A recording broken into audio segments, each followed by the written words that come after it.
This is Talk of the Heartland for Friday, the 30th of December. And we're coming at you in 3, 2.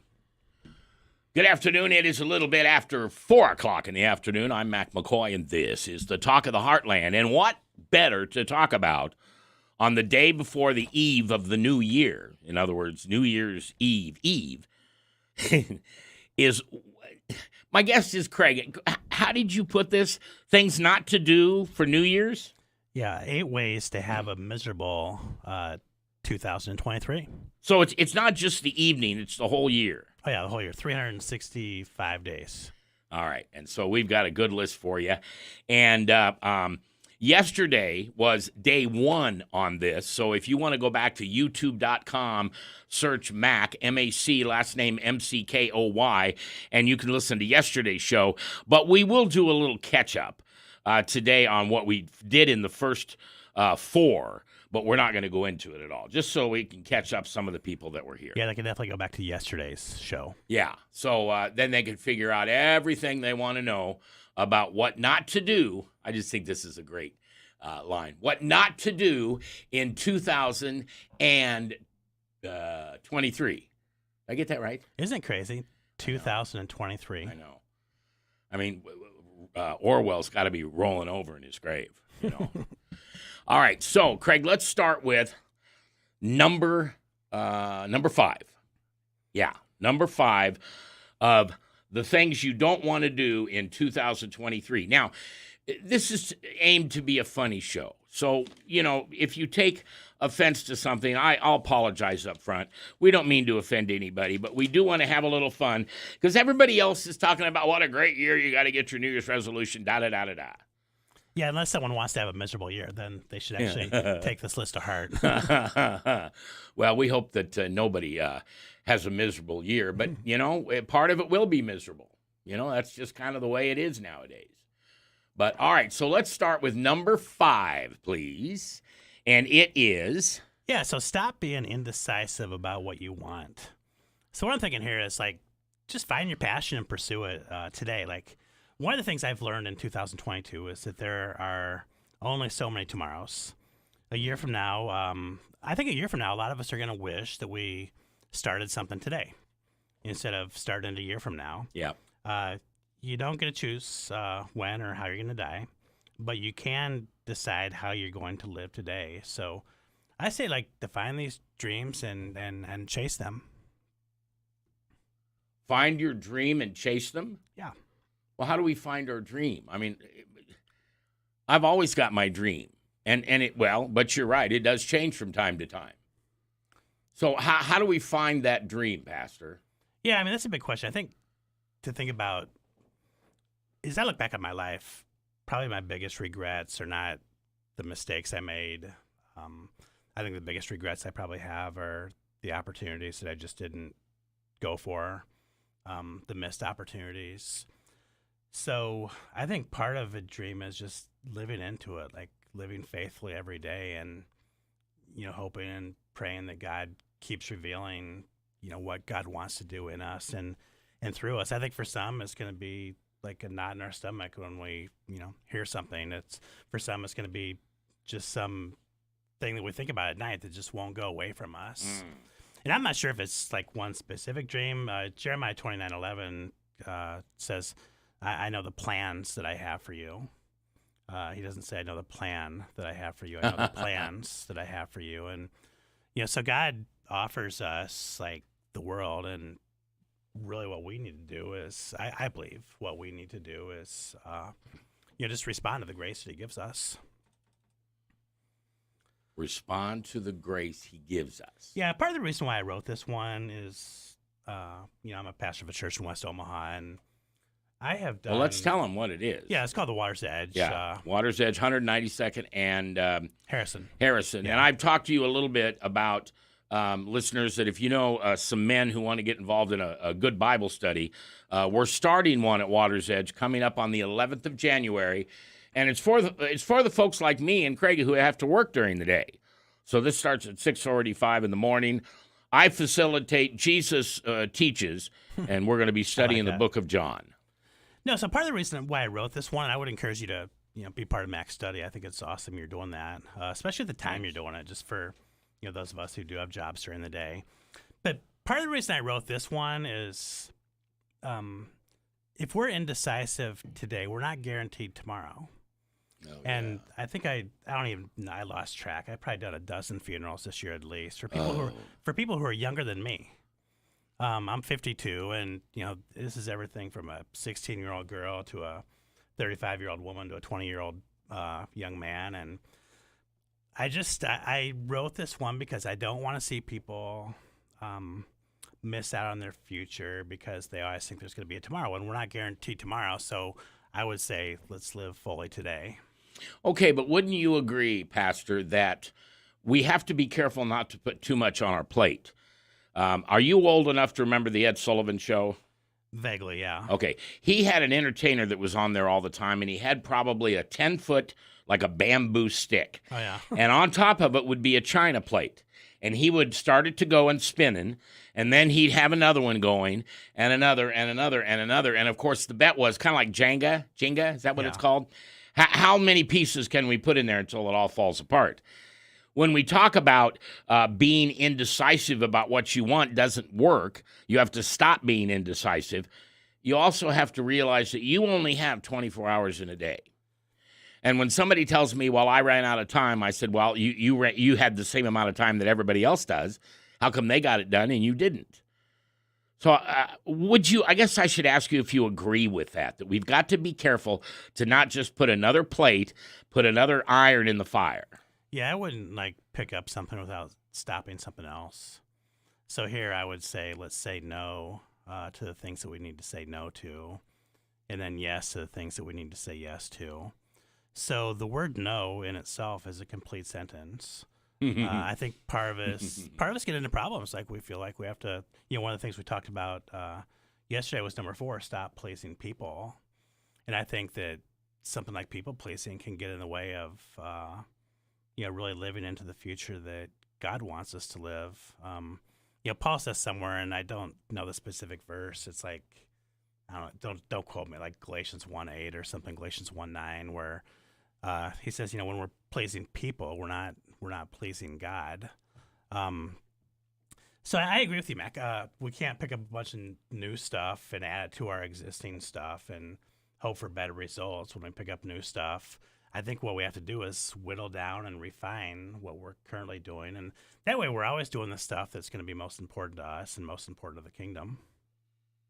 And we're going to be able to shed some things that maybe aren't doing us very good. I love what Alexander Graham Bell said. He said, I tried 9,999 times, and I failed. But on the 10,000th one, I got electricity. Yeah. And at some point, if he hit the 10,000 and he didn't get it, hopefully he would have kept going. I'm surprised he went past 7 or 8. Oh, gosh, yeah. But, we have to decide that we're going to put something new into our lives, and it's going to have to replace something else. And you said it perfectly. He'll decide that. Yeah, if we say yes to everything, we're actually saying no to almost everything as well. When there's a yes out there, there has to be a no out there as well. So I would say, let's say no to the things that don't matter. Let's say no to some of the busyness. Let's say no to some of the cultural norms so that we can say yes to the best. Absolutely. Absolutely. So you pray, you prune. Yeah, I like that. Okay. We come up with a whole little message on this one. Pray and prune. And what was the other one? Plan, maybe. Plan. Prepare. Yeah, prepare. I think it was prepare. Yeah. Pray, prune, and prepare. And most people don't spend enough time pruning. They think that they'll just make it and it'll be the greatest in the world, and that's what it'll be. And if it's not what that is, we walk away discouraged. It didn't meet my expectations. And you've got to have expectations absolutely in line.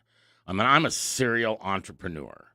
And as I told a new friend of mine that I met today, I have failed one less time than I have achieved. Mm. And I don't mind that track record. I don't mind that at all because I actually learned more from failing than I ever did being successful. Yeah, for sure. Because when you fail, a lot of times it's all on you, you know. If you own a company or you're a contractor, an independent contractor, it's all on you. You can't blame anybody else. So yeah, that really gets us into our next point, point number 6, which is stop being afraid to take a few risks. yeah, but what do you do when I agree with you, but how do you rate the risks? There's got to be a formula there that we can even create here on the show. We talked about a minute ago, pray, pruning, and prepare. Well, what do you do to make sure that your greatest regret in life will be the times you have fallen or not succeeded? Now, I just said that I learned a lot from when I failed, and I wouldn't have had it any other way. But I'd like to have like a 3-to-1 odds, Yeah. rather than a 9 or 10-to-1. So let's start with the prayer. What do you pray for? Yeah, I think here, so we're praying, when we're thinking about like risk taking, I think we're praying that like we absolutely do our best to, do what we're trying to do.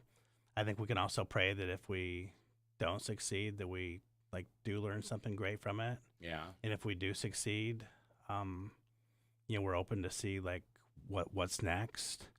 So one of the things I think I see this so many times, like with, I have 2 sons, one's a teenager, one's a young adult. And I see so many missed opportunities out there because, they're afraid of failures. I look back on my own life. I see a lot of missed opportunities because I was afraid to fail. And I think we need to like almost have this prayer then that we don't see failure as the opposite of success.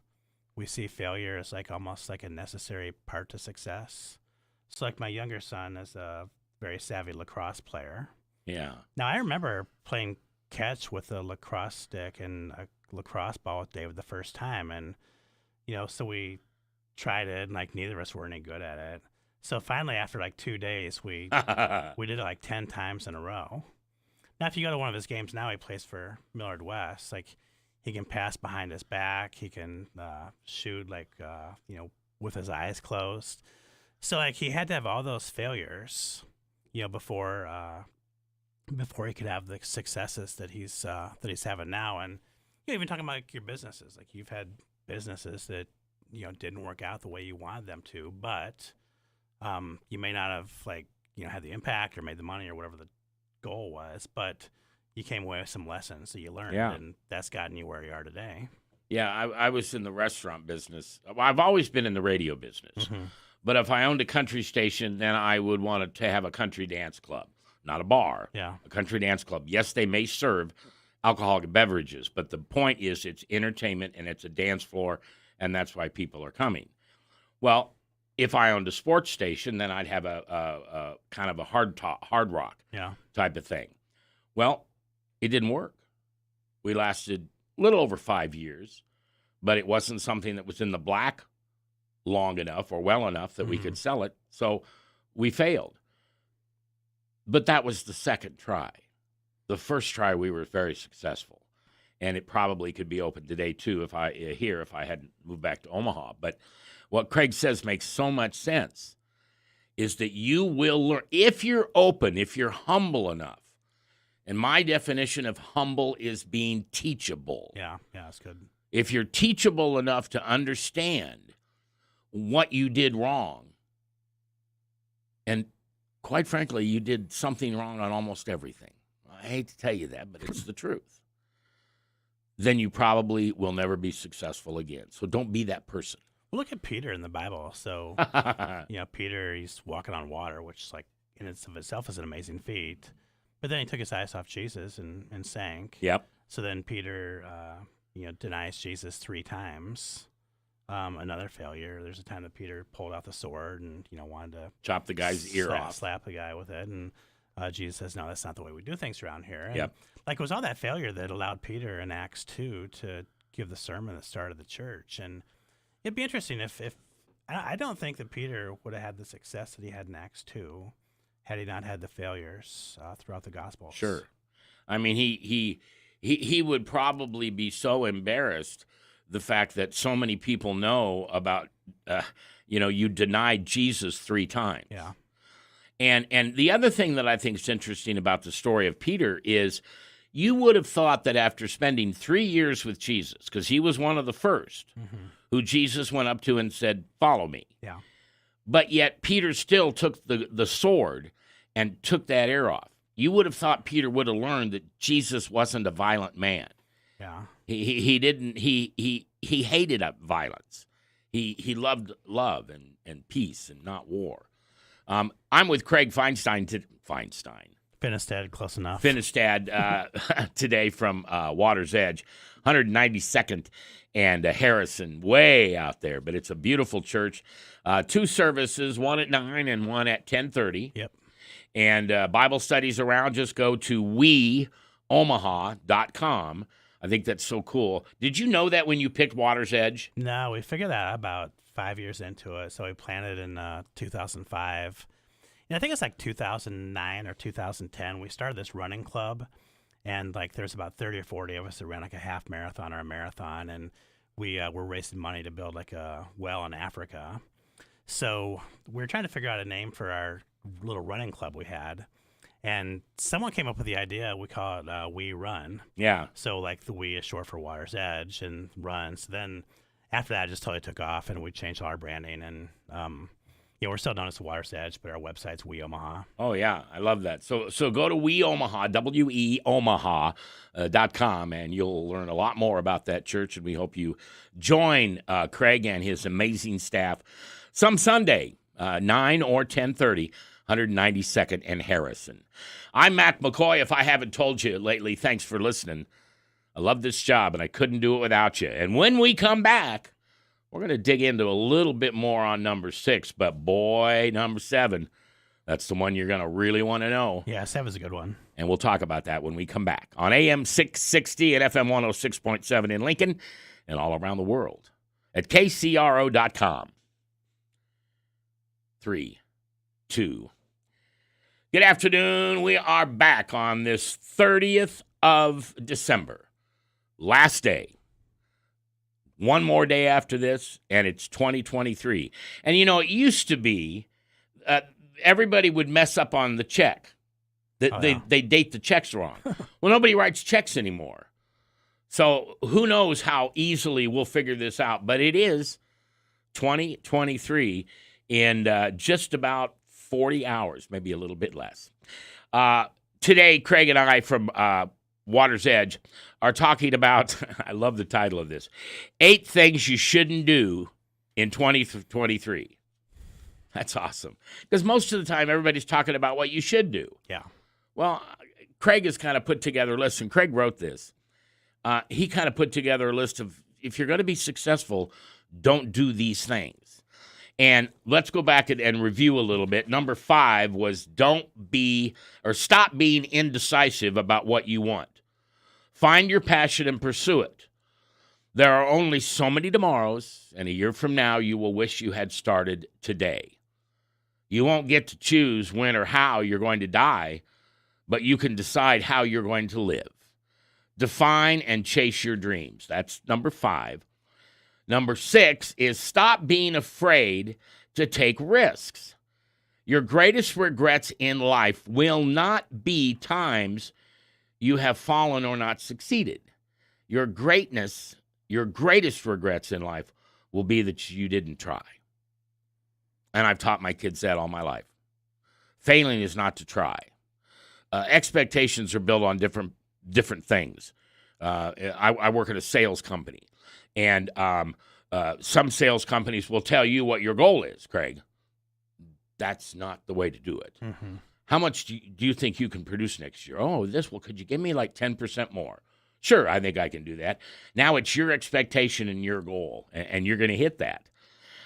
You can get up from the fall, but you can't make the shot that you didn't make.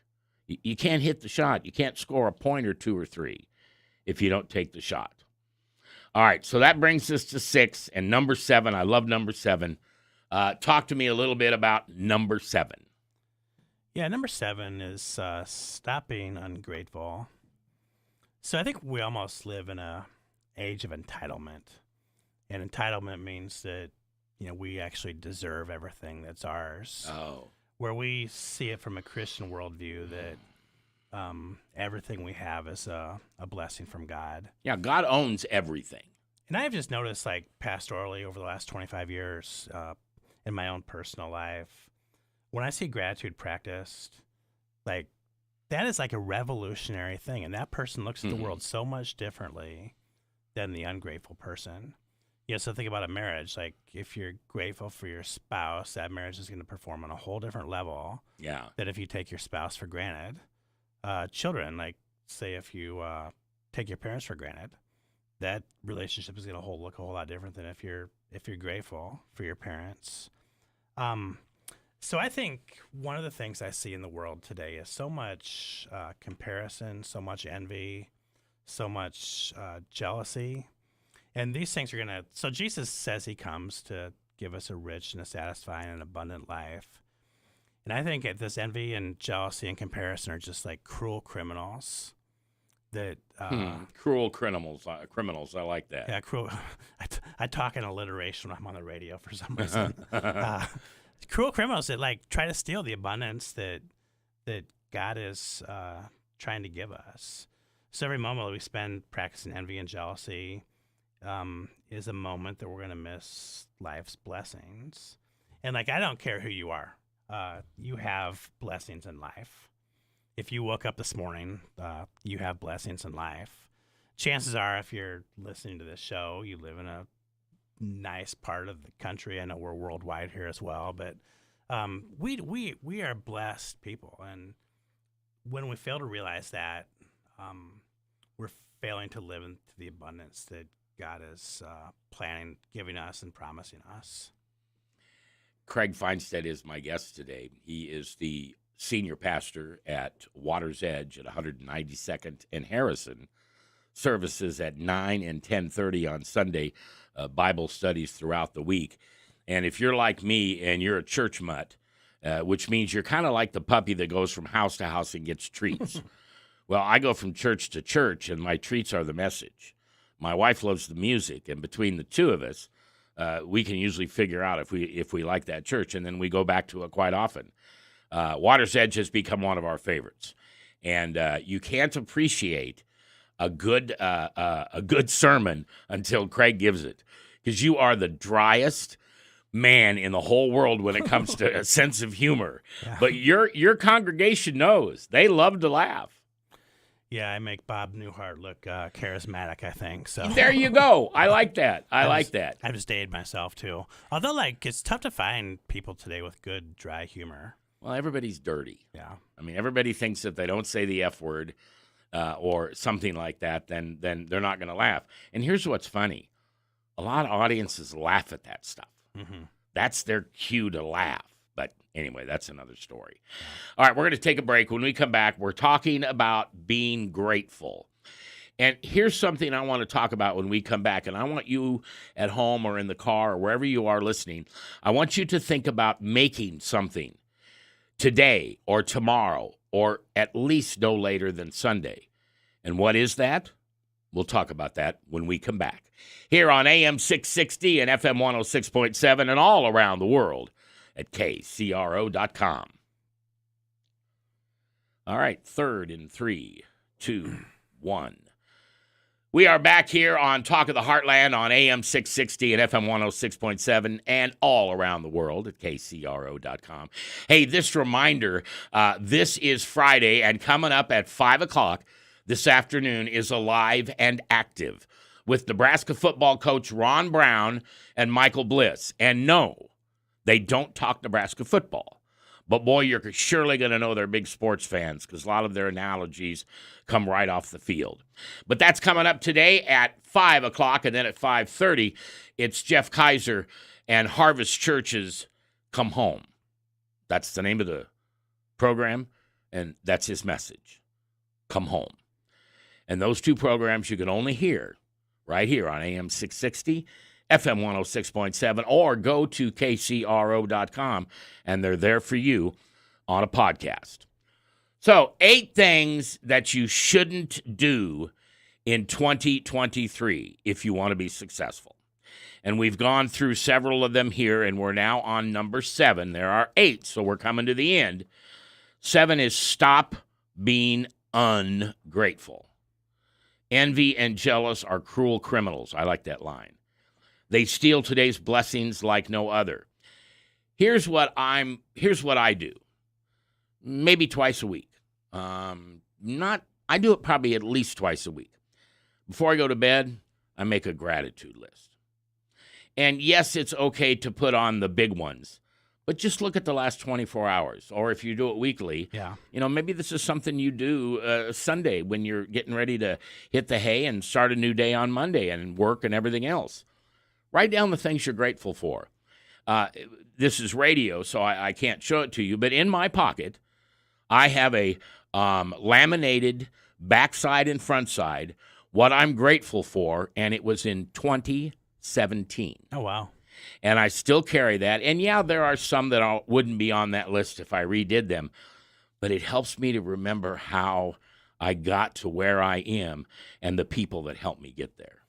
Yeah, I do the same thing, Mac. I have a little journal I use every day called the Monk Manual. And the Monk Manual? Yeah, the Monk Manual. So it's is that really what it's called, or is that just your name? No, it's called the Monk Manual. You can look it up online. I think it's probably monkmanual.com. But it's a 90-day planner. So I love paper. I have ADHD, so I have a paper list, a list on my phone. Yep. It helps me a lot. So one of the things I love about it helps us like live like a monk, and so it looks at like there's a pattern that it uses, like it's plan, act, and then reflect.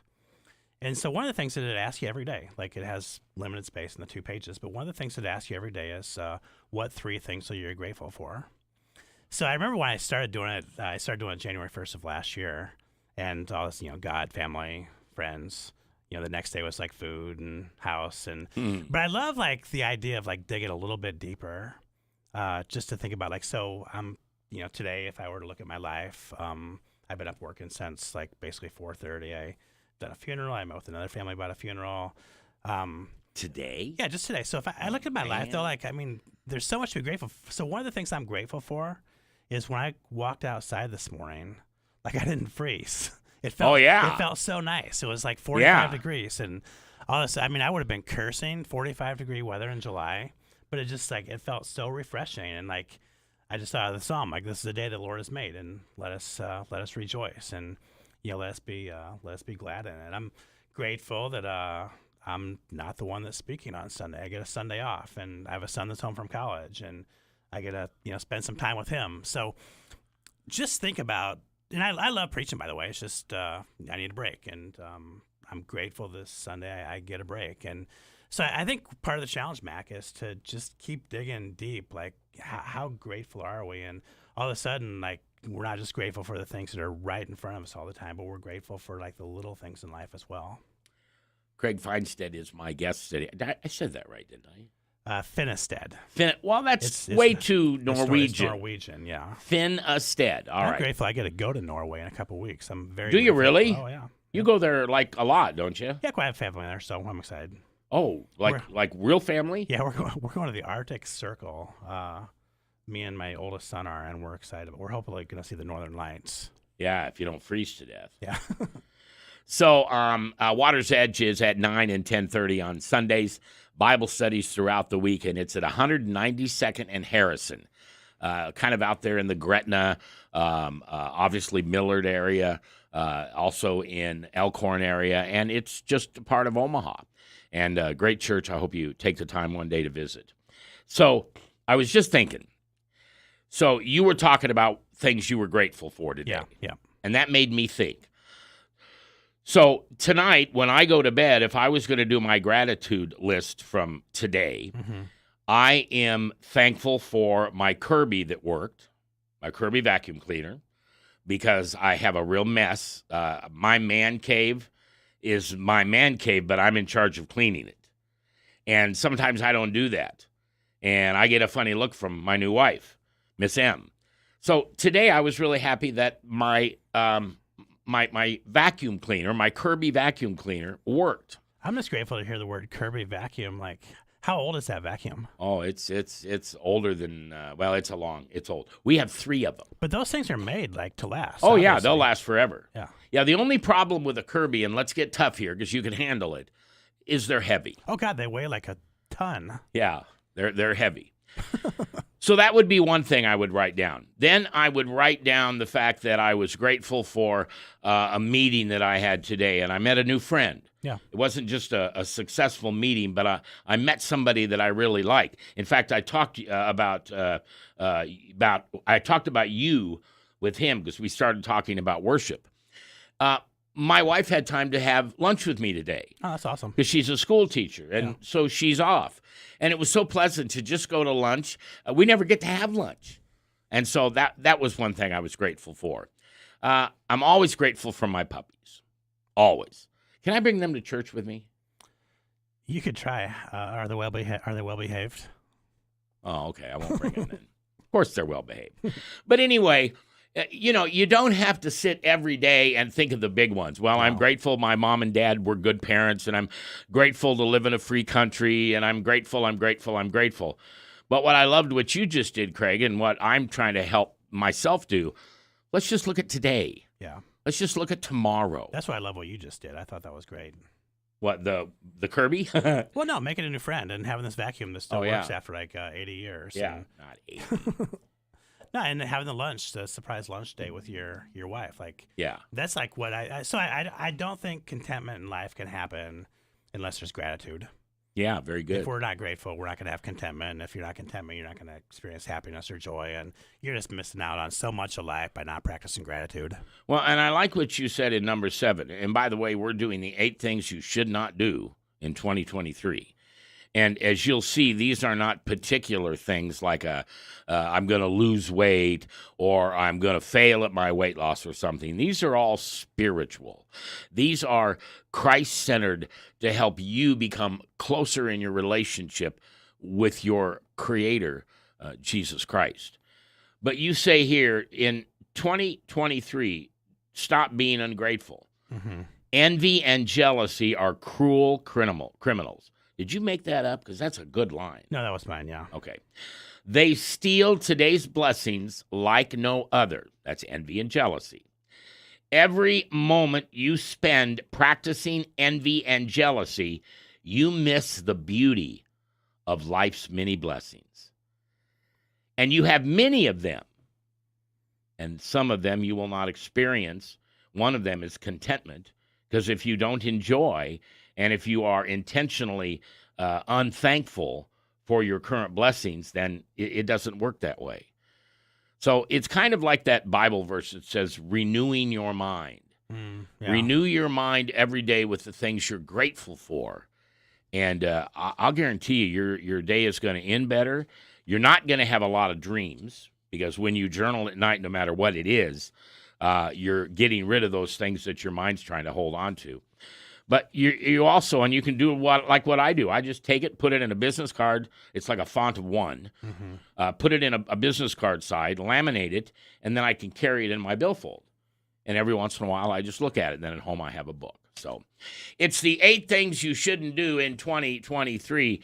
It is the second to the last day of this year of 2022. And we just thought we'd talk about the future rather than the past. My guest is Craig Finnestad. Still Finnestad. Gee, man. So where the name comes from is Finn. So my family was Finnish. Yeah. So from Finland. And the word stead is like the American word homestead. So Finn is where the Finns lived in Norway. So they would call it Finnestad. So it's the stead, the home place where the Finns live. Finnestad. There you go. All right. So when we come back, number 8.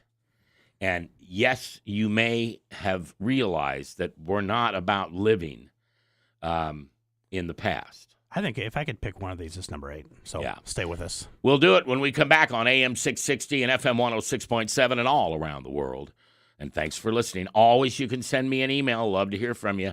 Mac, M-A-C like macaroni, at kcro.com. And part 4 in 3, 2. Welcome back on this beautiful 30th day of December 2022. We'll only use that 2 more times. Yep. I remember when I thought we would no longer say COVID-19, and that would change when we got to 20. That didn't change. We still call it COVID-19. Well, it's kind of nice to be able to wave in the back mirror, the rearview mirror, goodbye to 2022, because here's your chance to start that thing you've always wanted to start. And I'm not talking about a diet. Here's a good one for you. How about you in 2023 forgive somebody? Oh, yeah. And I'm not talking about the guy that cut in front of you today at Harrison and 84th. I'm talking about the big stuff. And Jesus died on the cross for the big stuff. And finally, you can give it to Jesus and say, Jesus, I just can't forgive him or her. But I need your help. 2023 is the year that I would like to learn how to forgive. Now, number 8, and you wrote all these, so we'll give you credit for that. Yeah, that really segues into number 8. Yeah. Number 8 is stop not living in the present. So What you're really saying is live in the present. yeah, live in the moment. Definitely, that's what we want to do. So one of the things you just said, Mac, about forgiveness. So when someone's hurt us or offended us in some way, what happens is if we don't forgive, what we do is we live in the past, Mm-hmm. and that prevents us from living in the moment. Yep. And in this way, like, forgiveness is going to be God's gift to us. So, like, if I were to forgive someone who offended me, they may or may not receive that. But all of a sudden, I have released the chains. They chose to hurt me once, and I have chose to allow them to keep hurting me. Forgiveness, it's really God's gift to us in the sense that it frees us, and it allows us to stop living in the past and start living in the present. Well, and here's how important forgiveness is. And for those of you that listen to this show, you know that my ministry is not to be on the radio. My ministry is to help men and women, but mainly if you're a woman and you need help with forgiving, I'll probably meet with you and then decide a female pastor or somebody that could help you. But Yeah. I love to see men learn what forgiveness is, because we're just feces when it comes to that kind of stuff. We allow people to live rent-free between our ears. And one experience I had was I'm rolling down the road and I'm having an argument with somebody that I'm unhappy with, that I can't forgive, but it's all in my head. Yeah. We all do this. And all of a sudden I felt God say, hey, you can continue to have this argument if you want, Mac, but this is time you could be spending with me. And not just because we're talking about this, but one of the things he said was, I want you to learn how to be grateful. And that changed for my life right then and there. Because as Craig said, when you learn to forgive somebody, it's the greatest gift that you're giving to yourself. You're the one pouring gasoline down your throat and thinking it's going to hurt the other guy. But that's a topic for another day. Yeah, I think with that, like, though, that the forgiveness becomes essential because it helps us to live in the present. And when I say, live in the present, I see 3 obstacles to this. The first is the past. Yep. Like, we just can't get over the mistakes we've made. We can't get over the hurts that we've encountered. The second obstacle is, like, some of us live in the future. Like, we're dreamers with no plan of action on how to get to that place.